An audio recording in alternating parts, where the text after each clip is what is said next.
Dumadating ka sa point na gano'n na parang, stop muna.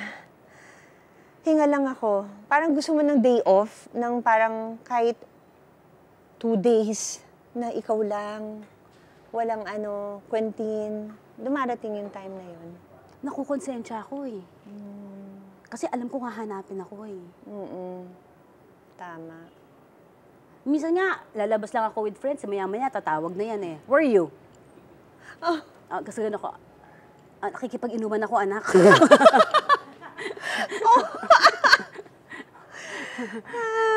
Kasi gano'n siya. Okay, ma'am. Okay. Grabe. Actually, masarap kasama sa canteen, di ba? Oo. So, kasi kung boring yung buhay ng pagkasama sa canteen, magkakaroon ng buhay ang buhay niya. Siguro feeling ko, kung hindi si Quentin ang anak ko, siguro si Raulo ko ngayon. Oh. I mean, hindi ako ito. Oo. Alam mo yon? Kasi na ako eh, what do you call this? Maloko na akong tao, ito na ako eh. Ever since, kilala mo ako, Yes, di ba? yes. Dati pa, magulo na ako, malikot na ako. So, what more? Kung normal yung anak ko, di ba, mas malikot ako. Kumalma pa nga ako sa lagay na to eh. Yes, opo, kumalma na ako sa lagay na to. Kalmado na po siya niyan. Oo. Because of Quentin, ayun ang natutunan niya. Maging kalmang tao siya. Actually, mas kalmado ako pag nandyan si Quentin. Okay. Lalo nung bata siya, because the doctor told me, you have to be calm for your son to be calm. So I think yun ang mga pinaka-best acting ko. Pero pinapalo mo siya? Hindi. Ako rin, never kong inispank yung sister ko. Kasi parang tinatandaan nila. Yeah, kasi baka isipin nila yun ang tama. Oo. Tsaka nagkakaroon sila ng takot. Ayaw nilang lumapit sa'yo pag ganun. Kaya pag tatanungin siya, kanino mo gusto? Kay ate.